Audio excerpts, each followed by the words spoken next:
Hello sir, అర్జీ గారు. Yeah, ఇంతమందిని ఇంట్రొడ్యూస్ చేస్తున్నారు కదా, అంటే ఆర్జీవి నుంచి అంటే ఏం ఎక్స్పెక్ట్ చేయొచ్చు వీళ్ళ నుంచి అంటే ఏం చెప్తారు సార్? ఆర్జీవి నుంచి ఎక్స్పెక్టేషన్, ఆడ నుంచి ఎక్స్పెక్టేషన్, నా నుంచి ఉంది ఎక్స్పెక్టేషన్ ఇక్కడ.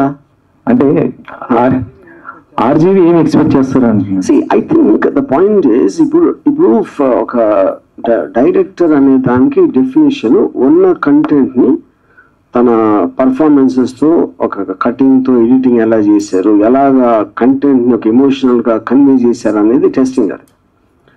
సో ఆ టెస్ట్ ప్రూవ్ అయినప్పుడు ఒక సీన్ బాగా తీయగలిగితే automatically everything is a function of the script. దాని తర్వాత అదే దాన్ని వేరే ఆర్ట్ కూడా అప్లై చేస్తారు. సో మనం పాత రోజుల్లో ఏంటంటే ఒకళ్ళకి డైరెక్షన్ ఛాన్స్ ఇచ్చి మొత్తం సినిమా తీసేవరకు తెలియదు ఎలా తీసేయడం. ఇప్పుడు ఈ కాన్సెప్ట్ ఏంటంటే we can test him by the scene తనకు ఉన్నది. అంటే అంత సింప్లిస్టిక్ థింగ్ కూడా nobody thought of before. Yeah, అంటే ఏదైనా సబ్జెక్ట్ ని రకరకాలుగా తీయొచ్చు అని పాయింట్. ఇప్పుడు దీంట్లో ఎన్నుకున్న విధానంలో ఒకరు చాలా డార్క్ గా సీరియస్ గా తీసి ఉండొచ్చు, ఇంకొక కొంచెం ఒక హ్యూమర్ మిక్స్ చేసి ఉండొచ్చు, ఇంకొక అతను ఏదన్నా కొంచెం అన్ఎక్స్పెక్టెడ్ లేయర్స్. అంటే ఇప్పుడు లాస్ట్ దాంట్లో ఒక సాంగ్ రావటం మధ్యలో, అంటే ఉన్న కంటెంట్ లో ఎంత మీరు వేరియేషన్ తీసుకురావటం అనేది ఈచ్ డైరెక్టర్ ఇంటర్ప్రిటేషన్ బట్టి ఉంటుంది. అప్పుడు అది చూసినప్పుడు నేను ఆ పర్టికులర్ పర్సన్ ఈ పర్టికులర్ సినిమాకి పనికి వస్తాడని నాకు రావచ్చు. నేను కాకపోతే వేరే ప్రొడ్యూసర్ కూడా చూస్తాడు అది. సో వాళ్ళకున్న సబ్జెక్టు, వాళ్ళకున్న ఒక రిక్వైర్మెంట్ అనేది they might find somebody good in this. ఈ పర్టికులర్ టైప్ ఆఫ్ పర్సన్ మన సినిమా బాగా తీయగలుగుతున్నాయి. అప్పుడేంటి, ఇప్పుడు ఆర్జీబీ డన్ అనేది ఒక షాప్ అనుకుంటే ఆ షాప్ లో కస్టమర్ కావాల్సిన వేరియస్ ఐటమ్స్ ఉన్నాయి. అప్పుడు ఎవరి టేస్ట్ బట్టి వాళ్ళని తీసుకోవచ్చు. That is the whole concept of that. Yeah, ఇది వరకు ఆర్జీవి చాలా కొన్ని బయోపిక్స్ అలాంటివి తీశారు కదా, ఇప్పుడు అలాంటి బయోపిక్స్ తీయాలంటే మళ్ళీ రివర్స్ లో ఏమైనా తీయగలుగుతారు? అంటే మీరు గతంలో చూస్తుంటే పవన్ కళ్యాణ్ లేదా ఇటు చంద్రబాబు ఆ క్యారెక్టర్స్ తీసుకొని చేసింది. బట్ ఇప్పుడు ఏంటంటే వాళ్ళు ఏపీలో క్రియాశీలకంగా ఉన్నారు, ఒక AP CM, AP deputy CM. So ఇప్పుడు అలాంటి క్యారెక్టర్స్ మీరు చెయ్యాలంటే ఎలా చేస్తారు? ఈ రెండు క్యారెక్టర్స్ ని అలాంటి క్యారెక్టర్ చేస్తాం కదా, మళ్ళీ ఇంకా ఎలా చేస్తామంటే అప్పుడు చేశారు. ఇప్పుడు ఒకవేళ చెయ్యాలి అంటే వాళ్ళని దృష్టిలో పెట్టుకొని చెయ్యాలి అనుకుంటే వాళ్ళని దృష్టిలో పెట్టుకొని ఇప్పుడు బేసిక్ గా అడుగుతారు అనుకున్నా, ఆ రూట్ వచ్చారు మీరు. బేసిక్ గా ఇప్పుడు first of all Lakshmi's NTR తీసినప్పుడు కూడా రూలింగ్ పార్టీ గవర్నమెంట్ లో ఉన్నప్పుడు తీశారు. సో దానికి ఏం ఫరక్ పడదు. But having said that definitely నేను ఇంతకు ముందు అనౌన్స్ చేశాను, ఇంకా పొలిటికల్ సినిమాలు జోలికి వెళ్ళాం. అంటే మీ నుంచి ఇప్పుడు కేవలం ఇలాంటి సినిమాలైనా, ఒకప్పుడు ఆర్జీవి అంటే బాలీవుడ్ లో ఒక పాపులర్ అయిన డైరెక్టర్ ప్రతి ఒక్కరికి కదా. అంటే ఇలాంటి సినిమాలు అంటే ఏంటి అంటే ఇప్పుడు ఇప్పుడు ఈ జనరల్ క్వశ్చన్స్ వేరే ఇంటర్వ్యూ మాట్లాడదాం. ఇది I want to talk about your film. ఇక్కడ మాట్లాడటం చాలా టైం ఉంది మనకి. ఆర్జీవి ప్రిన్సిపల్ గారికి చాలా మంది శిష్యులను తయారు చేయబోతున్నారు అనేది తెలిసిపోయింది. అయితే ఈ గతంలో మిమ్మల్ని నమ్ముకున్న వాళ్ళు బాగుపడ్డారు, మిమ్మల్ని నమ్ముకున్న వాళ్ళు కొంత పోయారు. సినిమాకి సంబంధించి మీరు ఏదైతే అంటే నేర్పిస్తున్నారో, ఇంతమంది యువకులను దర్శకులుగా మార్చే ప్రయత్నం చేస్తున్నారు. కానీ వాళ్ళు సినిమా తీసిన తర్వాత ఇండస్ట్రీలో పడే స్ట్రగుల్స్ మామూలుగా ఉండవు. కొత్త దర్శకులకు సంబంధించి వాళ్ళ టాలెంట్ ఎంత ఉన్నా, మీరు ఎంత గుర్తించినా, ఇండస్ట్రీలో వాళ్ళని గుర్తించే వాళ్ళు చాలా కరువు అవుతున్నారు. సో దానికి మీ సమాధానం ఏంటి? ఫస్ట్ ఆఫ్ ఆల్ అది చాలా నోషనల్ ఆర్గ్యుమెంట్. ఇప్పుడు ఎవరైనా సరే వాళ్ళకున్న అంతమంది కోరుకునే ఒక పొజిషన్ కి ఆటోమేటిక్ గా సక్సెస్ అయ్యే వాళ్ళు తక్కువ ఉంటారు. The higher you want to go, obviously the more difficult it is to sustain. అది వాళ్ళకున్న కెపాసిటీ బట్టి, వాళ్ళని జనాలు ఎంత రిసీవ్ చేసుకుంటారో దాన్ని బట్టి ఉంటుంది. So you can't speculate on that. మీరు డైరెక్టర్ ఫస్ట్ డైరెక్షన్ షాట్ పెట్టినప్పుడు సో మీకు మీ మనస్థితి ఎలా ఉండేది? ఇప్పుడు వీళ్ళు అంతమందిని చూసిన తర్వాత సో వీళ్ళు ఏ టైప్ ఆఫ్ ఎట్లా ఉంటున్నారు, ఈ తరం దర్శకుల ఆలోచనలు ఏ విధంగా ఉన్నాయి? అప్పుడు ఎలా ఉండేది, ఇప్పుడు ఎలా మారుతూ వస్తుంది? ఫిల్మ్ అనేది ఎవెన్చువల్లీ ఎమోషనల్ ఆస్పెక్ట్. మీరు అంటే క్యారెక్టర్స్ అనేవాళ్ళు టైమ్లెస్. ఇప్పుడు గాడ్ ఫాదర్ లాంటి సినిమా మనం 50 years నుంచి చూస్తున్నా, అది పాతది ఎందుకు అనిపించదు? Because the characters look as real as ever. ఇంకా హ్యూమన్ బీయింగ్స్ ఎమోషన్స్ అనేది మారదు. మీ క్యాప్చర్ చేసే టెక్నాలజీ మారుతుంది, యూనో.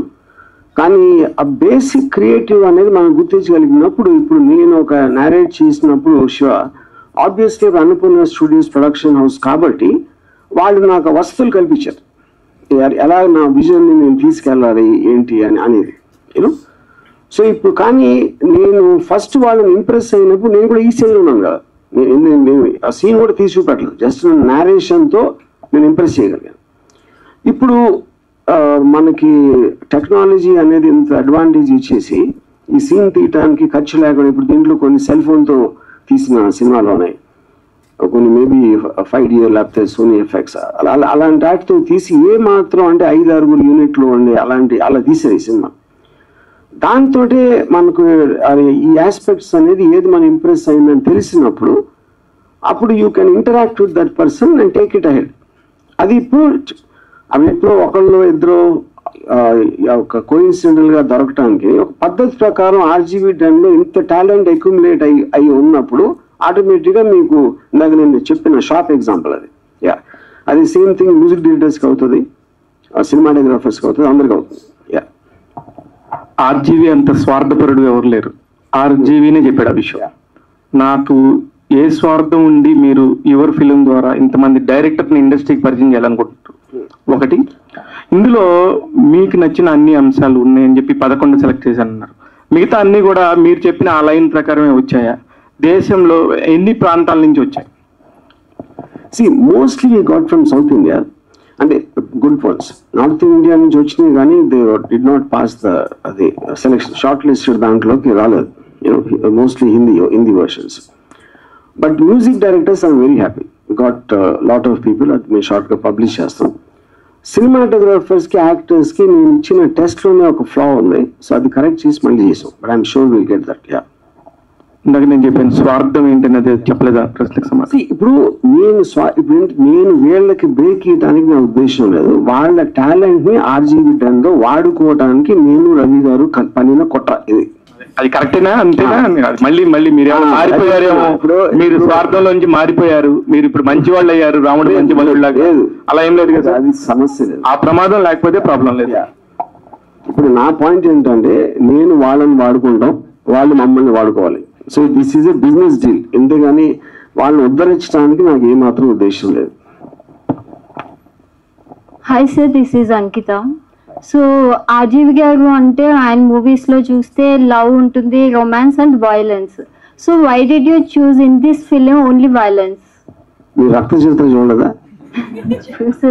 సత్య చూడలేదు. అది బేసిక్, అది పాయింట్ అది కాదు. ఇది this is not a film, this is just one scene. ఆ సీన్ లో ఒక గివెన్ కంటెంట్, రేపు పొద్దున్న నేను నాకు లవ్ సీన్ కూడా ఇవ్వచ్చు ఒక టెస్ట్ కింద. ఇక రైట్ నో ఈ పర్టికులర్ థింగ్ అనేది ఇది డిసైడ్ చేసుకున్నాం. సో ఇప్పుడు చూస్తే 11 డైరెక్టర్స్ ఉన్నారు, వాళ్ళలో మీ పర్సనల్ గా 2 డైరెక్టర్స్ నచ్చారు అని చెప్పారు. 2 డైరెక్టర్స్ నచ్చడం క్వశ్చన్ కాదు, నేను అనుకునే ఒక కథకు వాళ్ళ టెంపర్మెంట్ సూట్ అవుతుంది అనిపించింది నా ఆల్రెడీ ఎగ్జిస్టింగ్ స్టోరీస్ లో. ఓకే, అంటే ఏ స్పెషలైజేషన్ నచ్చింది మీకు పర్టికులర్ ఆ డైరెక్టర్స్ లో? అంటే కథ చెప్పలేండి, నేను మా దగ్గర ఆల్రెడీ ఎగ్జిస్టింగ్ స్క్రిప్ట్స్ ఉంటాయి కదా, నేను ప్రొడ్యూస్ చేయాలనుకుంటున్నాయి, దానికి ఈ పర్టికులర్ డైరెక్టర్స్ లో వాళ్ళ టెంపర్మెంట్ సూట్ అవుతుంది అనిపించింది, వాళ్ళు తీసిన విధానం, ఆ సీను అది. సో ఈ మూవీతో ఏం చెప్పాలనుకుంటున్నారు? ఈ మూవీ కాదు, ఇది సీన్. ఈ సీన్ తో, ఈ కాన్సెప్ట్ తో ఏం చెప్పాలనుకుంటున్నాను? థ్యాంక్స్. రామాయణం చెప్పాలనుకుంటున్నాను. RGV గారు నమస్తే అండి. హాయ్. ఇంతకు ముందు RGV స్కూల్ అని చాలా మంది డైరెక్టర్లు ఇంట్రొడ్యూస్ చేశారు, లైక్ పూరి జగన్నాథ్, శివనాగేశ్వరరావు, ఇటువంటి వాళ్ళందరికీ ఉన్న కృతజ్ఞత ఇప్పుడు మీరు ఇంట్రొడ్యూస్ చేసే ఈ కొత్త డైరెక్టర్లకు ఉంటుందని అనుకుంటున్నారా? ఎవ్వరికి ఉండదు, కొత్త చిన్నత ఉన్నోళ్ళు ఎదవలు ఉంటారు. ఇప్పుడు పాయింట్, మనలో ఎవ్వరం కూడా మన కోసం పుట్టాం, మనం ఏం చేయాలి, మనకేం కావాలని దానికి వచ్చామా. అప్పుడు మీరు మెట్టులాగా వాడుకోవాలి, కానీ ఇప్పుడు నేను ఒక ఆప్షన్ అనుకోండి, వాళ్ళ దృష్టిలో వాళ్ళు ఇంకా వేరే ఆప్షన్ ఉండొచ్చు కదా, నాకు తెలియదు. అది ఇప్పుడు నేను ఇప్పుడు వెళ్ళి డైరెక్షన్ ఛాన్స్ కావాలంటే నాకున్న ఆప్షన్స్ నేను చూసుకుంటాను, అలాగే వాళ్ళు చూసుకున్నారు. ఎప్పుడైతే నా అవసరం తీరిపోయిందో వాళ్ళు వెళ్ళిపోతారు. I'm very happy for that. నేను కూడా అలాంటి వాడే, నేను వాళ్ళకి బ్రేక్ ఇచ్చాను, వాళ్ళకి దారి చూపించాను నేను అను. కూడా చాలా సందర్భంగా చెప్పాను. వాళ్ళు రేపు పొద్దున్న ఇప్పుడు అంటే కొత్త వాళ్ళు కాబట్టి కొంచెం చెప్పినట్టు వింటారని కాదు, నేను చెప్పినట్టు వినేవాళ్ళు నాకు చూద్దు అసలు వాళ్ళకున్న ఇంటర్ప్రిటేషన్. ఎప్పుడైతే అది అంటే ఇప్పుడు రేపు పొద్దున్న ఫస్ట్ సినిమాకి నేను ఏదో కొంచెం నా ఎక్స్పీరియన్స్ తోటి ఏదో చెప్పొచ్చు, వాట్ ఎవర్ సంథింగ్. రేపు పొద్దున్న సక్సెస్ఫుల్ అయ్యాను అనుకోండి, నువ్వే పోవాలంటే అయిపోయింది, నో ప్రాబ్లం. అండ్ అలాగే ఉండాలి. That's the point. బికాజ్ మీరు ఇందాక చెప్పాను కదా, మమ్మల్ని వాళ్ళు వాడుకోవాలి, వాళ్ళని మేము వాడుకుంటాం. ఇందులో ఇంకా ప్రేమ, అనుబంధం, మెంటార్, ప్రాటజీ ఏమీ లేదు. వెస్ట్ గోదావరి నుంచి వచ్చిన మీరు వెస్ట్ గోదావరి నుంచి వచ్చారు కదా, ఈ గోదావరి జిల్లాల నుంచి ఎవరు ట్రై చేయలేదండి ఈ కాన్సెప్ట్ లో? ఒకటి కూడా కనపడలేదు అంటే షార్ట్ లిస్టెడ్ లో లేరు అంటే అదే coincidence. I don't think area wise అంటే చేసి ఉండొచ్చు. మాకు వచ్చిన 400 పైన దాంట్లో ఓకే, ఈ షార్ట్ లిస్టెడ్ లో మేబీ లేరేమో. ఓకే, నేను వెస్ట్ గోదావరి కదా. అవునవును, అందుకనే అసలు ఒక్కళ్ళు కూడా కనపడలేదు నాకు దాంట్లో. నెక్స్ట్ లాస్ట్ ఒక రీల్ చూసాం మనం, ఆ అబ్బాయి మిమ్మల్ని ఇంప్రెస్ చేయడానికే చేశాడు అది 100%. కాల్చే ముందు జాము రాత్రి పాట రావడం ఇవన్నీ అది బాగా మాకు కూడా నచ్చింది. ఇప్పుడు మీరు చెప్పింది కరెక్ట్. నా పాయింట్, ఇప్పుడు షార్ట్ లిస్ట్ నేను చేస్తున్నాను తెలిసినప్పుడు ఎంతో కొంత అందరూ నన్ను ఇంప్రెస్ చేయడానికి ఉంటుంది గ్యారెంటీ. సో ఇప్పుడు మీరు అదొక్కటే నోటీస్ చేశారు అంటే అప్పుడు డెఫినెట్ గా నన్ను ఇంప్రెస్ చేయడంలో పాస్ అయిపోయినట్టు కదా. 100%. అది చాలు, ఇంకా డైరెక్షన్ పక్కన పెట్టచ్చు. Thank you sir, thank you. RGV sir, so యువ ఫిలిం కాన్సెప్ట్ అనేది చాలా అద్భుతమైన కాన్సెప్ట్ తీసుకొచ్చారు. యంగ్ డైరెక్టర్స్ ని కూడా ఇంట్రొడ్యూస్ చేస్తున్నారు. సో ఈ 11 మెంబర్స్ లో అంటే అందరూ మీకు బాగా నచ్చారు, అందులో ఒక పర్సన్ అయితే అవుతారు ఆర్జీవి కంపెనీ నుంచి ప్రొడక్షన్ కి ప్రొవైడ్ చేస్తారని చెప్పారు కదా.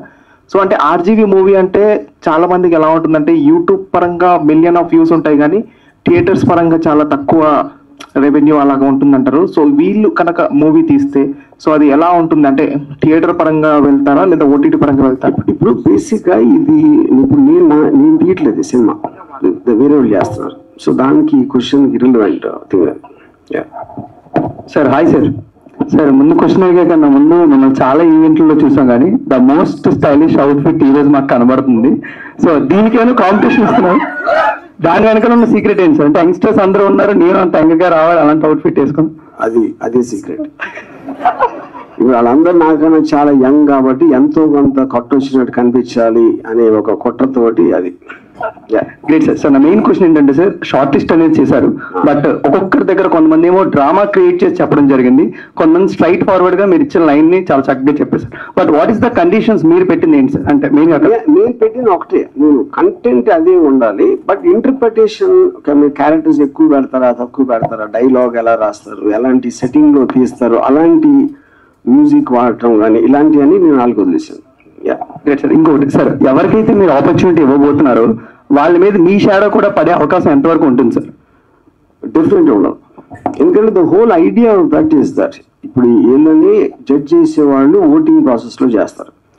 సో వాళ్ళు సెలెక్ట్ చేసుకున్నారు, ఎందుకు ఏది చేశారు వీళ్ళు చూసారు, ఎలా చేశారో చూసారు. దాని తర్వాత నేను మళ్ళీ దాంట్లో వెళ్ళి పెట్టడం అనేది మీనింగ్ లేదు.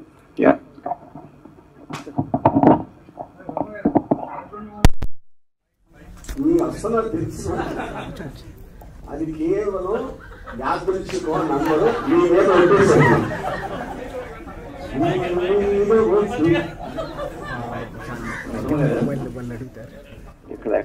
వర్మ గారు, ఇప్పుడు మీరు ఇచ్చిన కాన్సెప్ట్ ఏంటి? ఒక గ్యాంగ్, ఒక మాఫియా గ్యాంగ్ లో ఒక కొత్త కుర్రాడిని జాయిన్ చేసుకోవడం కోసం ఆ కుర్రాడిని ఎలా కన్విన్స్ చేస్తారు లేదా ఆ కుర్రాడికి ఎటువంటి టెస్ట్లు పెడతారనేది.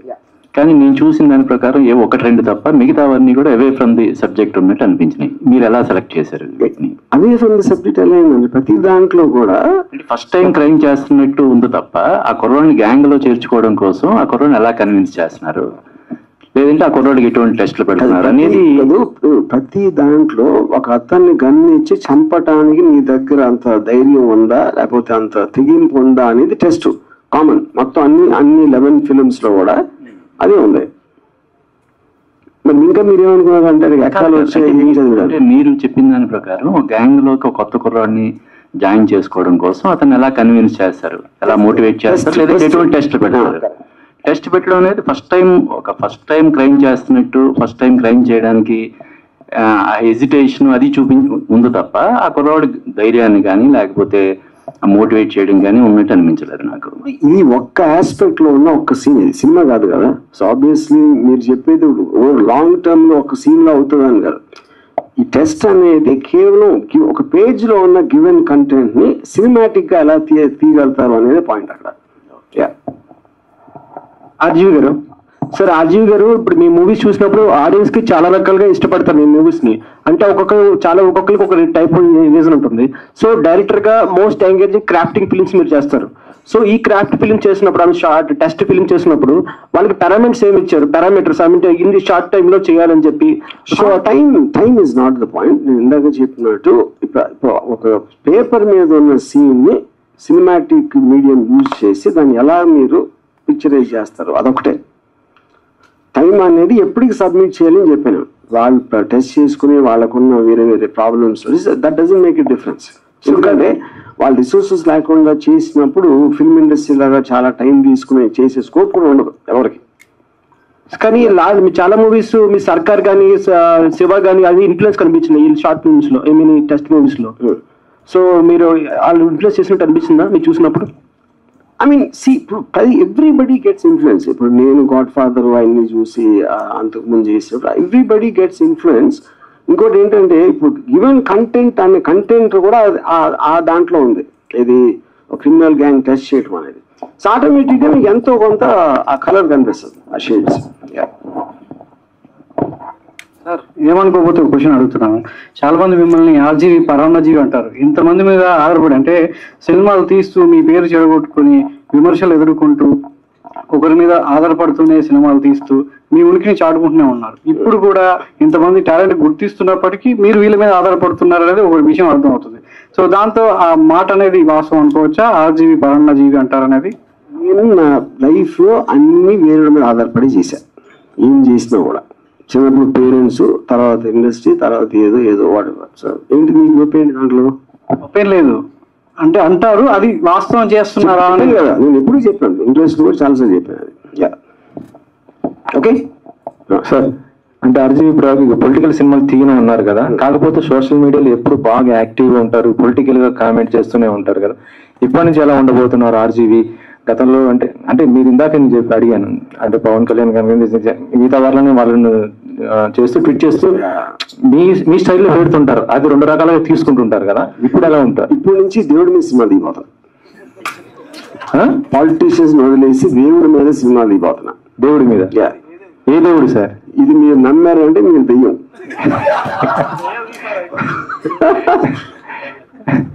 ఓకే, అయిపోయింది. యువర్ ఫిల్మ్ క్వశ్చన్స్ అయిపోయినాయి. Thank you sir. ఇప్పుడు నెక్స్ట్ రాబోయే ఆర్జీవి గారు చాలా ఎనర్జీగా మళ్ళీ ఫామ్ లోకి వచ్చి 4-5 సినిమాలు ఉన్నాయని చెప్పేసి అనుకుంటున్నారు. అదొకటి. ఆ 4 సినిమాలు ఏమన్నా డీటెయిల్స్ చెప్తారా? ఒకటి ఇప్పుడు అయితే యువర్ ఫిల్మ్ కి సంబంధించి మీరు సాటిస్ఫైడ్ గా ఉన్నారా సార్? ఇంతకు నుంచి ఏమాయినా నేను thank you sir. I'm super happy అని చెప్తే మీరు అప్పుడు నిద్రపోయారా?